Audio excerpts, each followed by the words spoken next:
começar mais uma aula de desenho técnico, a nossa primeira depois da avaliação. Lembrando que semana passada nós tivemos aí uma semana de cursos e palestras que eu espero que tenha sido bastante proveitosa para vocês.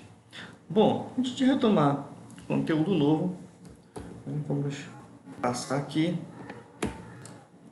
a lembrar aqui da nossa unidade 2, rapidamente.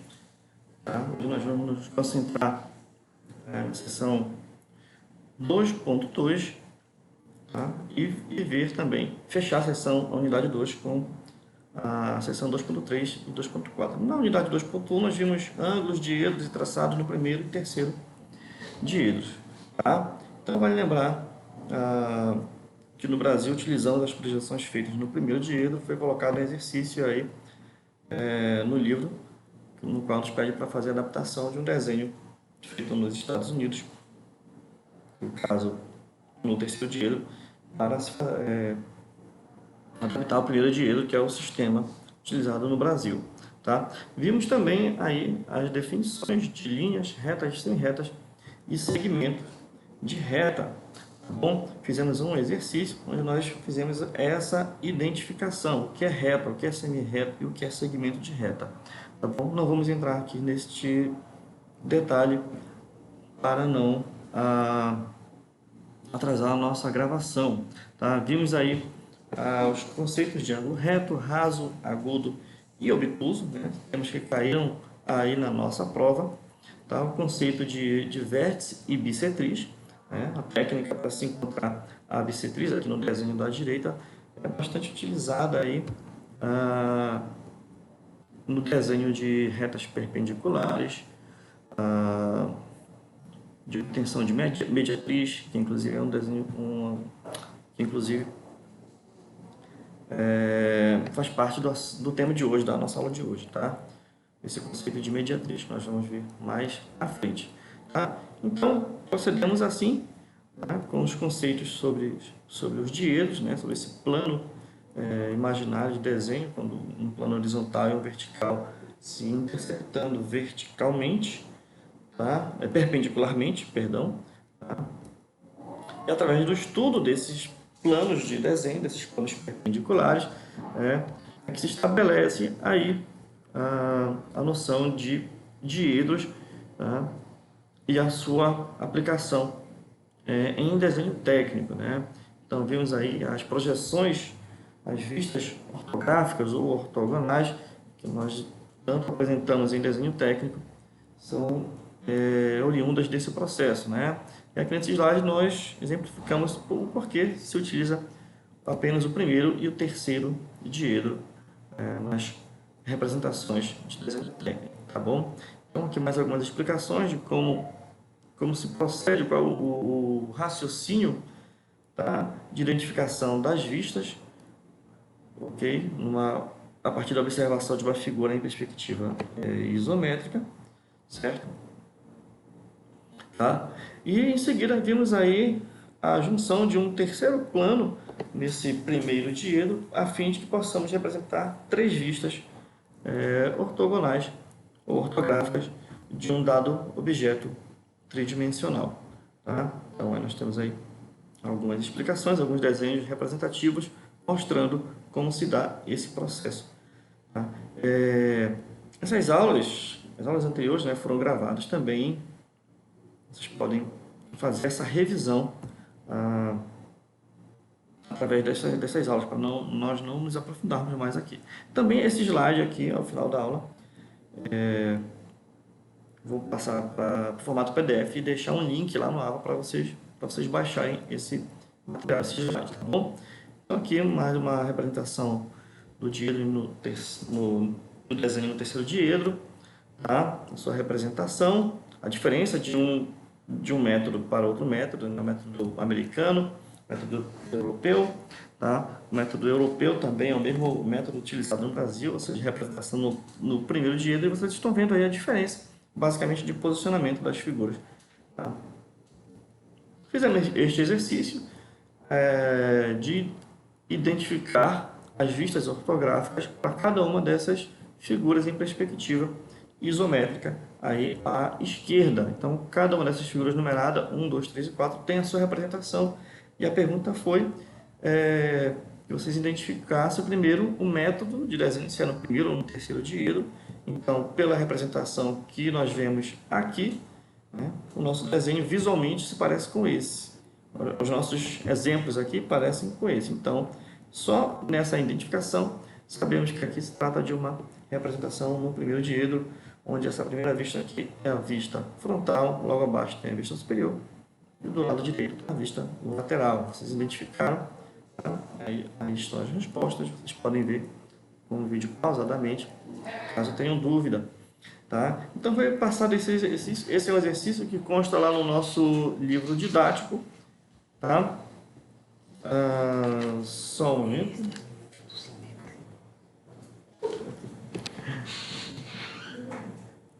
Só uma interrupção aqui. Mas é uma atividade que eu não pedi para vocês fazerem, apenas consta lá do nosso livro didático, tá bom? Bom, vamos para o assunto que interessa a partir de aqui, a partir de então. Aqui nós veremos a seção 2.2, retas, círculos e tangências, ok? Então, nessa sessão estaremos fazendo uso da geometria descritiva básica, usando retas, círculos e tangências. Nossos exercícios são baseados, né, nesses três elementos aqui, retos, círculos e tangências. Tá? Então, o livro dele sempre coloca aqui, né, essa situação, problema, né? A empresa Alfa e Ômega está redesenhando produtos de uma empresa que a contratou, porque as normas sofrem mudanças dependendo do país de origem, nós vimos isso na sessão anterior. E a empresa contratante é internacional, com matriz nos Estados Unidos, e deseja adequar no mercado brasileiro. Desta forma, deseja adentrar, e desta forma está trazendo uma filial para o Brasil. Como a empresa trabalha no segmento automotivo, necessita fazer o croquis do painel de um de seus modelos do carro, de forma a mostrar os seus detalhes. Tá? Então vamos ver o painel, né? Bem, não coloquei aqui o desenho do painel, tá? Lembrei, gente. Esse detalhe do desenho do painel do carro, como nesse exercício anterior aqui, foram exercícios criados para serem feitos no AutoCAD, por isso que eu não desenvolvi com vocês, tá? Então, deixemos de lado aqui a situação, o problema, para entrar no tema da seção retas, círculos e tangências e suas concordâncias, tá? Como fazer para desenhar um desses elementos aqui? Tá? O que são concordâncias no desenho técnico? Tá? Existe concordância entre uma reta, como nós estão vendo aqui, e um arco, ou entre dois arcos, vejam só esse exemplar aqui da esquerda, quando eles se unem fazendo uma linha contínua, sem quinas ou ângulos, ou seja, concordar dois segmentos ou dois arcos significa uni-los de tal maneira que se possa passar de um para o outro sem uma brusca mudança de direção, ou seja, sem angulações. É muito difícil encontrarmos nos desenhos essas arestas vivas, elas geralmente têm contornos suaves. Então, nessa seção aqui, que trata de retas, círculos e tangências, né, definições até que nós já vimos anteriormente, no caso das retas, nós vamos tratar da concordância entre esses elementos, tá? Entre retas, círculos e tangentes. Tá? E a tangência, né? A tangência é uma situação de encontro, tá? Entre reta, arco ou reta e circunferência, ou entre dois arcos ou duas circunferências, tá bom, gente? Então, a concordância é quando você tem essa união de mais de um elemento, né, de desenho, aí, como eu falei para vocês, círculo, círculo, círculo, reta, arco, arco, arco, reta, de forma que você não saiba onde termina um e começa outro. Como fazer essa concordância? Como fazer essa união de forma suave, como a gente vê aqui, tá? A primeira construção que a gente... as primeiras situações a serem estudadas antes de fazer a concordância são as construções aí de alguns elementos que nos darão apoio para esse desenho, como construção de retas paralelas, tá? Então, duas retas são paralelas quando estão no mesmo plano e não se cruzam, tá? enfim, um conceito básico que todo mundo sabe da quinta série, enfim, do ensino fundamental. Mas como fazer isso aqui em desenho técnico? Nós temos aqui estes dois exemplos, tá? Estes dois exemplos aqui, sendo que esse primeiro aqui da esquerda nós já utilizamos no desenho de quadrados. Então, aquela mesma técnica que nós utilizamos logo no início da disciplina, né, de se fazer uma reta, né, e definir um segmento de reta, tá, com dos pontos A e B, né, aquele mesmo procedimento de se fazer um arco, né, utilizar esse raio do arco como elemento de marcação. Deixa eu ver se eu consigo rapidamente desenhar aqui para vocês, né, fica melhor usar esse recurso aqui, né? Eu faço isso daqui, a partir deste ponto eu crio um arco, tá? Com esse raio eu traço um arco para cá. Claro que eu estou desenhando com o dedo aqui no mousepad, então fica difícil, né? Mas eu mantenho o mesmo raio dos dois lados, tá? Só inverto a ponta seca, ora a ponta seca está aqui, ora a ponta seca está aqui, mas é este mesmo raio, né, que foi utilizado para fazer essa semicircunferência, tá? Para fazer estes arcos onde vão me dar esse ponto, e a partir daqui, né, com uma abertura maior do que essa distância, eu faço isso aqui, hein? Inverto a ponta seca para este ponto, a mesma abertura que eu usei aqui, e encontro esse pequeno ponto e tenho assim uma perpendicular. Lembrem, tá? Lembrem que quando eu desenhei o quadrado, eu encontrei a paralela, né? Ou seja, eu coloquei este ponto, a ponta seca neste ponto, fiz a abertura do compasso até o ponto B, ou seja, o grafite fez isso aqui, tá? Depois eu inverti, fiz isso, né? Aqui, obviamente, eu teria que fazer uma reta perpendicular com o mesmo processo. Quando eu encontro esses dois pontos aqui, tá? Eu encontro o paralelismo com esse segmento AB. Aí é só traçar colocar a régua paralela ou um esquadro e unir esses dois pontos, que vai me dar o paralelismo. Essa é uma técnica, tá? Essa é uma técnica. Deixa eu fechar aqui esse quadro. Já essa outra aqui, ela é um pouco mais simples. Deixa eu desenhar, abrir de novo aqui o quadro de desenho, tá? Onde eu tenho aqui esse segmento AB, tá? Encontra esse ponto médio, que é a mediatriz, que a gente vai ver mais adiante, tá? E é o exercício que está detalhado no vídeo em anexo, onde eu mostro esse processo de se fazer essa mediatriz. Opa, vou pegar aqui de novo o pincel correto, né? Tem determinado segmento AB, como é que eu encontro o ponto médio? Se for uma medida é 10 centímetros, claro que eu sei que é 5 centímetros, basta colocar o esquadro apoiado aqui na régua paralela e traçar a mediatriz. Porém, quando eu tenho uma reta definida sem o uso de qualquer medida, apenas desenho uma reta e marco um ponto A e B, ou seja, defino um segmento qualquer, e não tenho régua para medir esse ponto médio, eu tenho que colocar, da mesma forma que eu fiz aqui, colocar a ponta seca em A do compasso, abrir esse compasso com uma abertura visualmente menor, né? A distância é menor que B, porém visualmente maior que o ponto médio. Então eu faço um arco a partir de A, inverto a ponta seca para o ponto B, né? E vou encontrar, vou fazer esses dois arcos que vão se perceptar, e esses dois pontos que eu vou encontrar aqui vão me dar uma reta perpendicular ao segmento AB. Vejam que é o mesmo procedimento utilizado aqui, praticamente utilizado aqui em A, tá? Com a diferença que nós fizemos para baixo, pegamos a interseção aqui abaixo do segmento, tá? Então eu faço esse segmento perpendicular. O resto do segmento é mais simples, tá? Basta eu pegar, isso tudo está no vídeo, tá, gente? Estou desenhando dessa forma, mas está no vídeo mais detalhado. Colocar a ponta seca em A, grafite em O e fazer esse arco aqui. Inverte a ponta seca. Perdão, primeiro passo Perdão, vamos lá. Isso está em vídeo, mas eu quero mostrar aqui nesse slide para vocês. O primeiro passo é, depois de achar a mediatriz, ou seja, o ponto O, eu boto a ponta seca aqui, grafite em A e faço esse arco. Depois inverto o processo, ponta seca em A, grafite em O, faço essa pequena marcação aqui. Tá? É um arco que eu vou fazer a partir do... Vou inverter, né, a ponta seca. Depois inverto novamente, colocando a ponta seca em B, grafite em O. Acho esse ponto. Quando achar essas duas interseções aqui e aqui, né, a interseção nesse arco aqui, eu achei os pontos de concordância. É só unir. Tá? Isso tudo está lá no vídeo. Tá bom?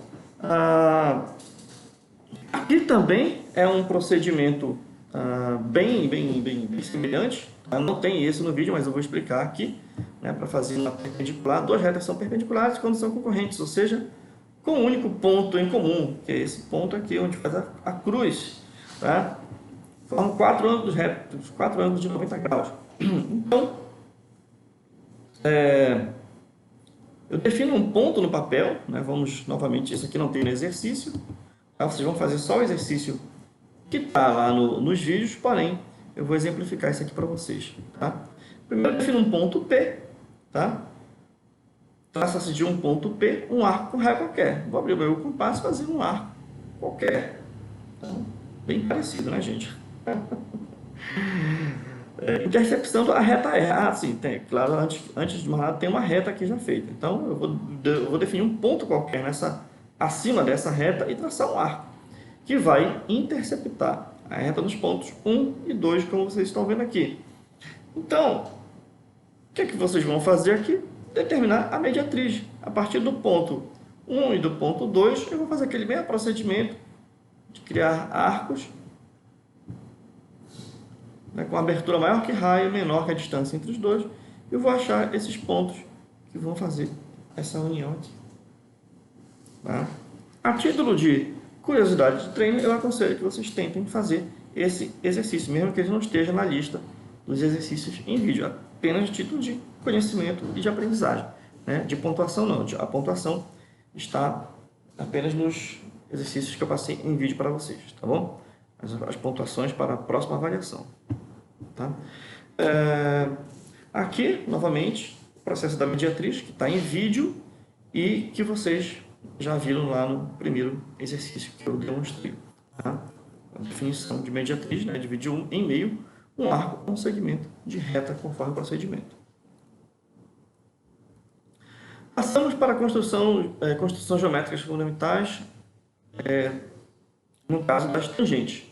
Tá? São usadas muito frequentemente, onde concordâncias em geral dão uns contornos de objetos, aquelas imagens que eu mostrei inicialmente, definindo formas relacionadas a retas e circunferências. A seguir serão apresentadas representações de uma tangente. Como eu falei para vocês, a tangente é esse encontro aqui, por exemplo, entre uma reta e uma circunferência.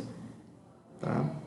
Entre uma circunferência e um arco, entre duas circunferências, tanto externa quanto internamente. Voltando para aquele primeiro exercício, nós temos concordância aqui quando tenho essa junção dessas circunferências, tá?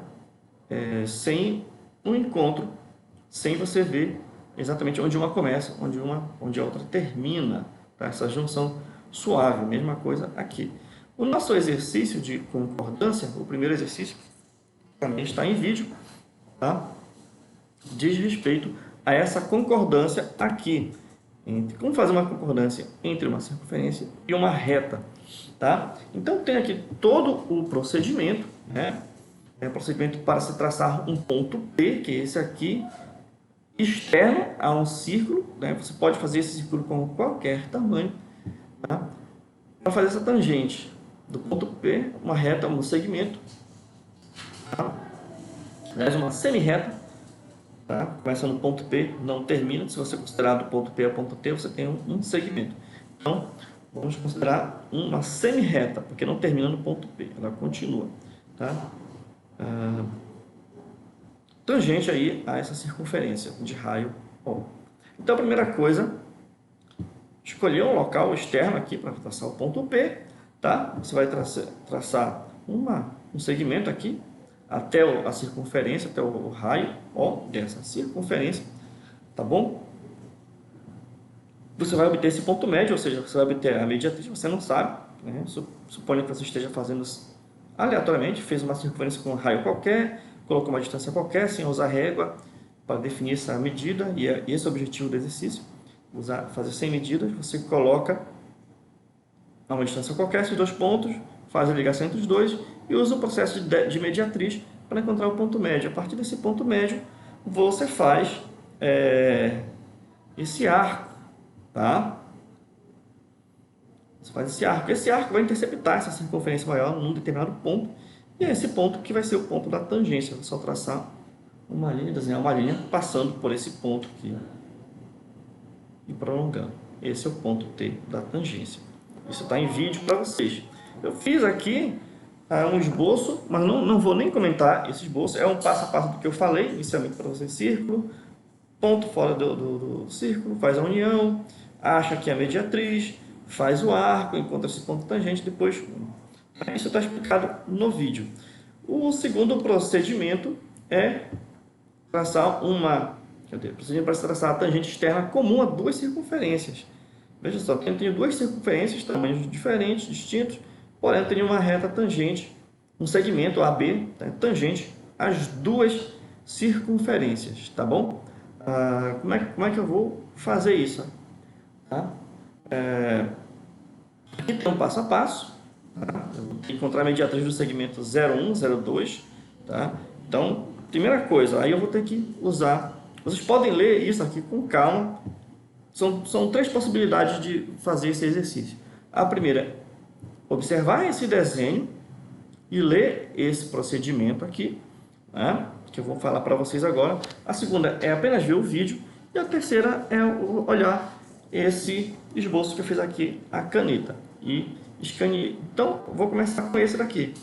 Tá? Primeiro eu defino uma circunferência de raio R1, tá? E uma circunferência de raio R2, que estão distantes, né, uma da outra, uma medida qualquer. Tá? Obviamente, quando a gente vai fazer a primeira vez esse exercício, a gente tenta fazer o mais próximo do que está aqui na figura. É o que eu recomendo, visualmente, tentar manter essas proporções aqui. Tá? Mas o desenho, repito, ele é livre com relação a esses valores, essas distâncias aqui. Certo? Bom, então eu faço essas duas circunferências de raio R1 e raio R2, tá? Recomendo, aliás, na verdade, isso, fazer uma reta aqui na horizontal. Nessa horizontal eu localizar o ponto O1 e o ponto O2 e a partir deles fazer essas duas circunferências, tá? De raio R1 e raio R2, ok? Faz a reta e faz as duas circunferências, tá? Certo, depois disso eu vou fazer essa circunferência menor, tá, de raio R3, que é igual a R1 menos R2, tá?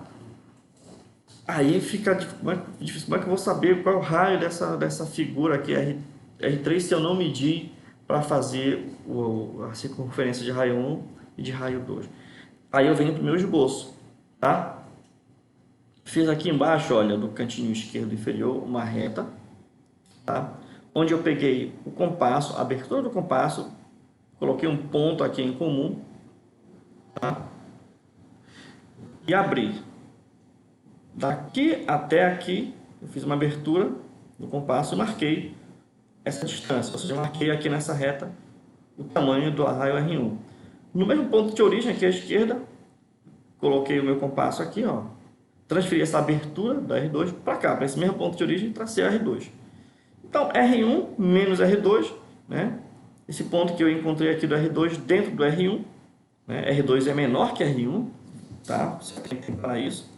Então, esse pedacinho que sobra aqui vai ser o R3. Então, é só colocar essa abertura de compasso aqui no meu desenho e obter dessa forma essa circunferência de raio R3, tá? Espero que vocês tenham entendido, se não, vejam no vídeo. Ok? Depois, achar o ponto médio aqui, ou a mediatriz, tá? desse segmento O1 ou 2.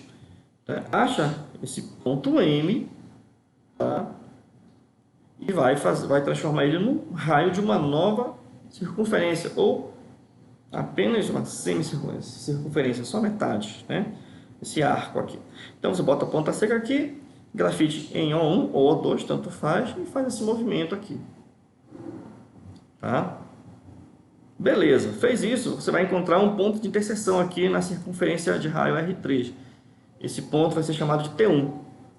Tá? Então você bota o seu esquadro, aí aqui não vai precisar mais da régua paralela, você coloca o esquadro alinhado aqui com o T1 e o O2 e traça essa reta. Certo?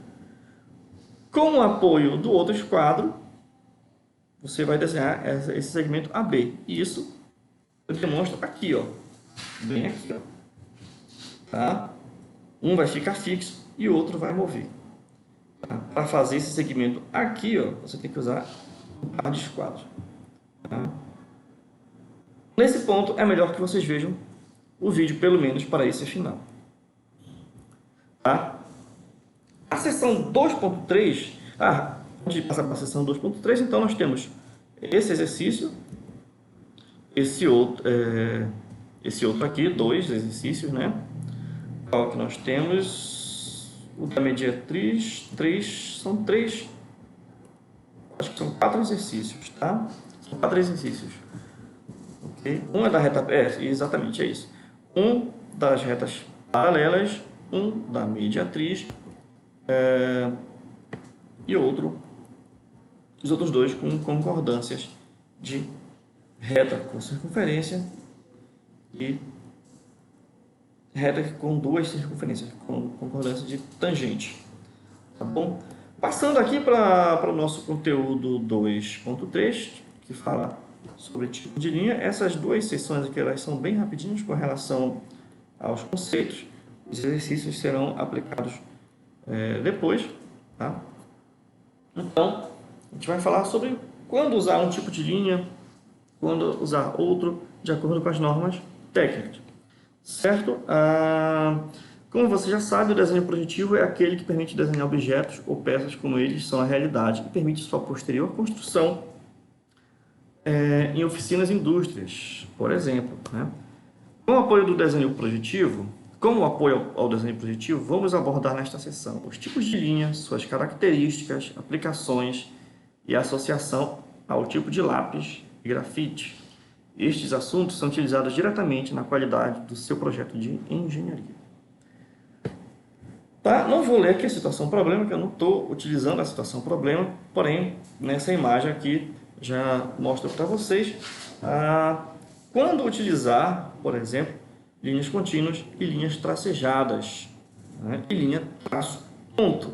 Tá? Primeiro vamos ver alguns conceitos importantes na hora de se desenhar, na hora de se realizar esses desenhos onde essas linhas tracejadas vão aparecer. Tá? Então, dentro de uma figura geométrica tridimensional, nós vamos ter aqui o que nós chamamos de arestas, né, que são os segmentos de reta, tá, do modelo, ou seja, as linhas de um ponto ao outro. Tá? As arestas podem ser visíveis, tá, ou invisíveis, quando elas não estão diretamente sendo observadas, ou seja, ela está por trás. Né? Considere aqui esse objeto na frente do observador. Ele está vendo essa face, essa daqui, porém as outras faces ele não está vendo. Tá? Em desenho técnico, essas outras faces, tá, e essas outras arestas vão ser representadas de forma tracejada. Tá? E a definição de vértice, que é o encontro, né, de dois pontos, de dois interseção, encontro de dois pontos pertencentes a semi-retas diferentes, comuns a semi-retas diferentes. Tá? Ou seja, são os pontos de encontro das arestas.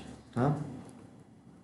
Aqui nós temos uma tabela segundo a norma NBR 8403, tá? Que identifica o tipo de linha e a situação na qual ela é utilizada de acordo com o grafite. Então, eu posso ter um tipo de linha grossa, vocês vão verificar que alguns desses elementos aqui se repetem. Tá?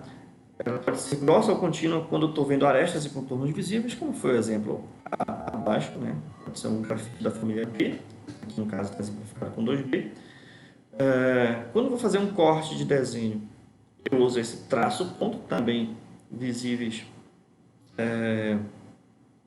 em eixos, tá? Linha de centro, como nós estamos vendo aqui mais abaixo, já adiantando. E a média tracejada, arestas e linhas de contorno não visíveis, que é o exemplo mostrado aqui.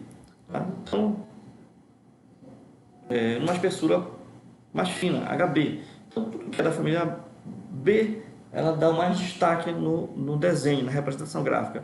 Da família HB e da família H, ou seja, HB é uma espessura intermediária, ou seja, média, como aparece aqui, e H é da linha mais fina, tá bom? Então, nós temos ruptura de curvas na linha sinuosa, geralmente, novamente, a linha contínua, só que fina, tá? Utilizado em cotas, ou seja, na representação de medidas, linhas de chamada e de extensões, rachuras. Novamente, a linha traço ponto no seu formato mais fino relacionado a linhas de corte, linha de simetria, linha de centro, e a sinuosa, né, em rupturas longas. Vamos ver os exemplos com grafite A2H. Os exemplos, né, como nessa figura aqui, tá? Onde a figura observável, né, seus contornos, suas arestas, tá, estão aos olhos do observador, nós utilizamos uma linha contínua, grossa, tá? Quando tem essas arestas não visíveis, eu vejo tracejada, como nós estamos vendo aqui, tá? A linha contínua também ela aparece de forma fina aqui, ó, tá? Fina, contínua, 2H, ou seja, está numa espessura menor do que essa outra aqui, ó, inclusive numa outra cor, para diferenciar,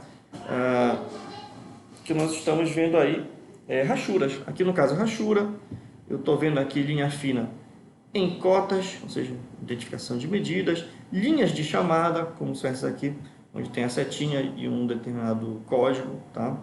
Nós estamos vendo aqui as linhas traço ponto para marcar os eixos aqui, tá? Como nós estamos vendo aqui nessa figura, tá bom? Cortes também, ok? E vemos as linhas sinuosas aqui no nosso exemplo, tanto da linha tracejada quanto da linha sinuosa, né? Estamos vendo aqui nessa gramatura mais baixa, né?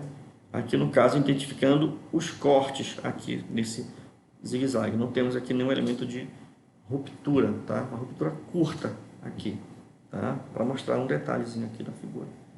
Ok? Também faremos esse exercício nas próximas aulas de representação de elementos dessa forma. Tá?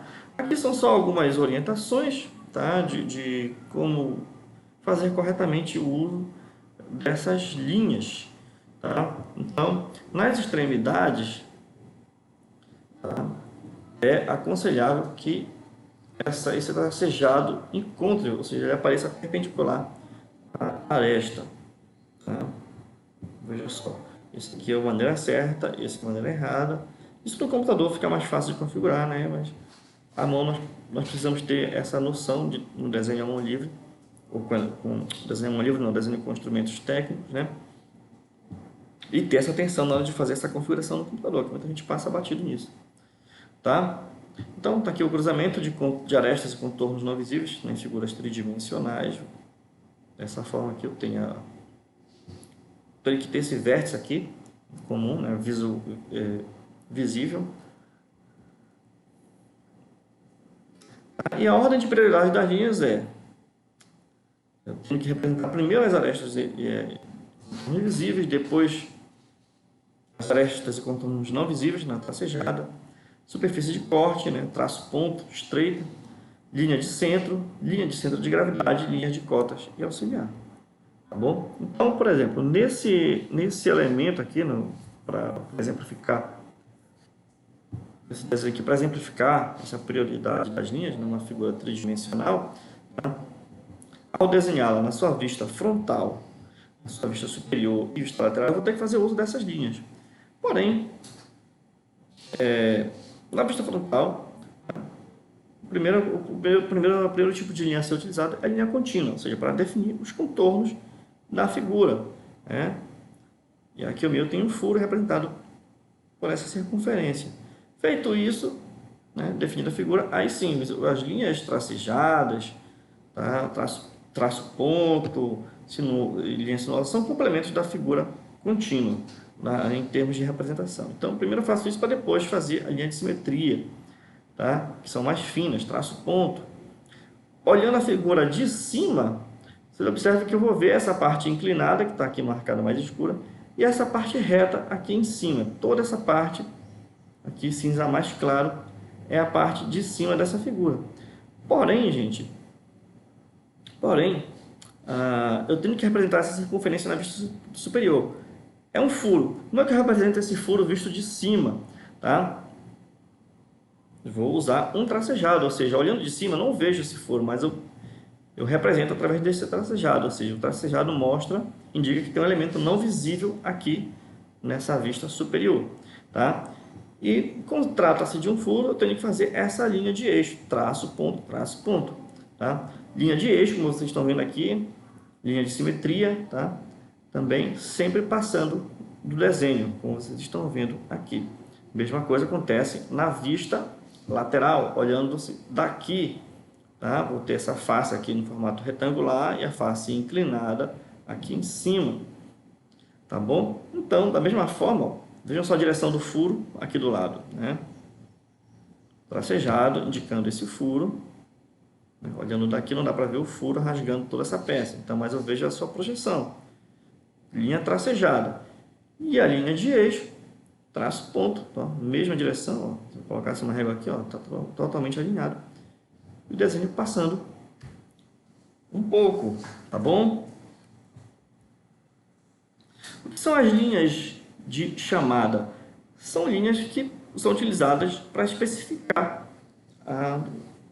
um determinado elemento, um determinado tipo de material, tá? Identificar materiais, tá? Identificar código, colocar identificação de códigos aí, tá? Pode ser dessa forma, okay? Um pontinho e uma linha inclinada, né, que termina num outro segmento horizontal. Pode ser, ao invés do pontinho, pode ser uma seta, tá? Essa linha de chamada pode ser no objeto, tá? Pode ser na superfície, pode ser encostando, pode ser tangente, ou pode ser numa cota. Eu tenho a cota, eu tenho uma linha de chamada.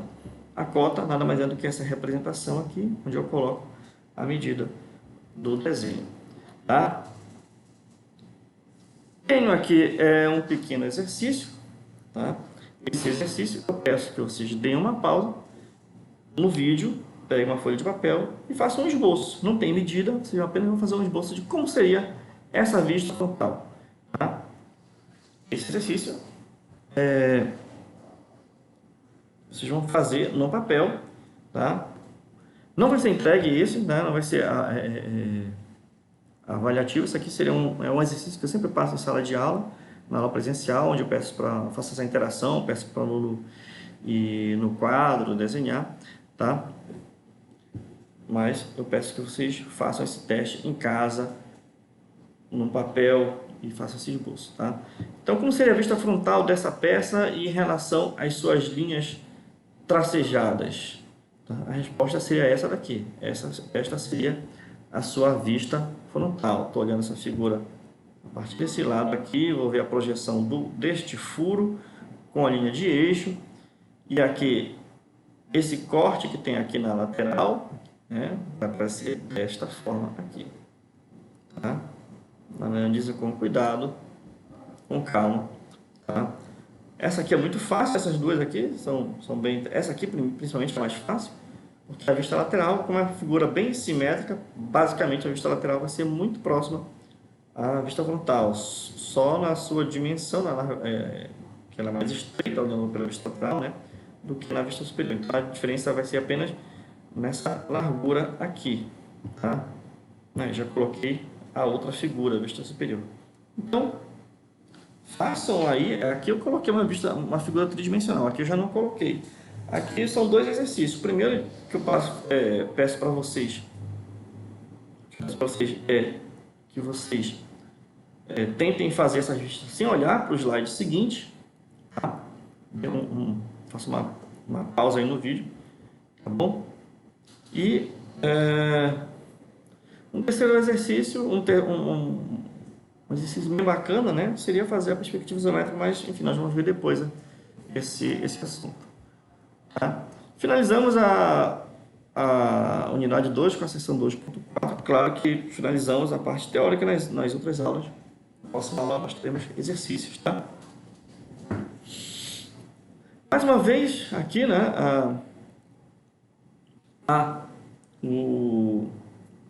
esse pequeno enunciado sobre uma situação problema da empresa fictícia alfa e ômega, que eu não vou levar em consideração, apenas coloco aqui, tá, para vocês. E nosso material, ele aborda aí as figuras geométricas de duas dimensões no plano cartesiano, tá? Então, coloco aqui algumas figuras básicas, figuras geométricas básicas, tipo círculo, quadrado, retângulo, paralelogramo, losango, pentágono, hexágono, trapézio, tá? E faz a diferenciação aí do que é um polígono regular e um polígono irregular, tá? Então, para isso de conversa, polígono, né, são figuras planas fechadas com 3 ou mais lados, ok? Polígonos, quer dizer, gonos significa vem de ângulos. Então, uma figura que tem que ter pelo menos 3 ângulos, tá? Não consigo ter um polígono, uma figura geométrica, sem essa condição, né? Então, quando eu tenho um polígono regular, os lados são iguais, as medidas internas, os ângulos são iguais. Já o irregular, não, tem lados e medidas internas diferentes uma das outras, né? Eu posso ter, no caso aqui, no triângulo equilátero, todos os lados são iguais, os ângulos internos são iguais. Porém, eu posso ter figuras, como ele fala aqui, não congruentes, né, em termos de medida e ângulo, porém com pelo menos dois, no caso do isósceles, dois lados iguais, tem dois ângulos iguais e um ângulo diferente aqui, tá? E tem um triângulo escaleno onde eu tenho aqui todos os lados diferentes, tá? Então isso é um polígono irregular, vou ter ângulos diferentes, dimensões diferentes aí dessas faces aqui, desse triângulo, tá?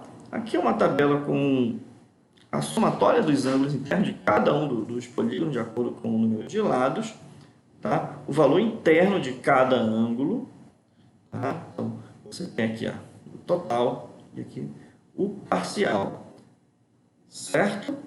Tá? Então, por exemplo, o quadrado tem 4 ângulos de 90 graus, dando um total de 360. O pentágono tem 5 lados, então eu vou ter 5 ângulos de 108 graus, perfazendo 540 graus no total. Tá? Então, tem uma formulazinha que eu não levo em consideração para calcular ângulos das figuras, enfim.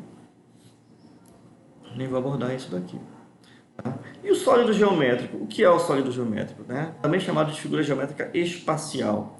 Né? São formados por figuras planas, tá? Colocadas em cima uma das outras, umas do lado das outras.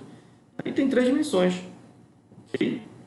Tem até o eixozinho aqui tridimensional, né? Eixo X, Y e Z, né? Comprimento, altura e largura para exemplificar.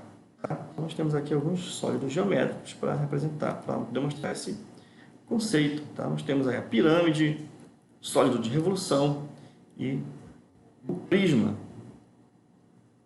Tá? Então, nós temos aí, vamos por parte, vamos pegar aqui primeiro o prisma. Tá? O prisma é a figura geométrica, é o sólido geométrico tridimensional que parte de uma figura geométrica de um polígono regular. Então, a partir dele eu tenho aqui prisma triangular, prisma quadrangular, prisma pentagonal, prisma hexagonal. A pirâmide é outro tipo de sólido geométrico. Nós vimos aqui o prisma triangular, não confundir com a pirâmide. Tá? Ela é formada por um conjunto de planos que decrescem infinitamente. Tá? Então, esse plano que ele fala é como se eu tivesse várias bases, tá? Várias bases quadradas que, à medida que vão subindo, vão diminuindo proporcionalmente até chegar num ponto final, ou seja, não haverá mais quadrado, vai haver apenas um vértice, tá? Que vai unir essas outras faces aqui, esses outros polígonos que vão constituir as faces dessa pirâmide. O sólido de revolução são formados por superfícies curvas e ela se forma pela rotação da figura plana, tá, em torno do seu eixo, ou seja, quando a figura cumpre uma volta completa. Tá? Então, por exemplo, eu tenho esse triângulo aqui, um triângulo retangular, né, com esse ângulo de 90 graus aqui, ele gira em torno deste seu eixo, né, e dá esse cônio. Então, figura geradora está aqui, né, essa linha que vai gerar, a linha geratriz que vai gerar todo o formato da figura, e o eixo de rotação. Tá? Esse é o cônio. Né? O cilindro, o cone e a esfera são os principais sólidos de revolução. Essas figuras geradoras são demonstradas na figura abaixo. Então, esse triângulo aqui, retângulo, em torno do seu eixo se transforma num cone. Né? Um retângulo em torno do seu eixo se transforma num cilindro. Né? E uma esfera que nasce a partir de um semicírculo. Tá bom? Nós temos aí o conceito de sólido truncado, ou seja, quando esse sólido geométrico é cortado por um plano imaginário, tá, que não intercepta a base, ou seja, pode ser na metade ou qualquer outra altura, né, vão resultar em novas figuras geométricas. Tá? São gerados de sólidos geométricos truncados, tá? Como a pirâmide, ó, a partir de um corte por um plano fictício, aí, né, tá? Imaginário, vai dar um tronco de pirâmide. Aqui um tronco de cilindro, que basicamente não muda absolutamente nada no seu formato, apenas na altura. E o tronco do cone. É isso, essa aula fica por aqui, mas tem mais um vídeo onde eu vou mostrar para vocês onde conseguir o link da nossa aula, né? O PDF e os exercícios, tá bom?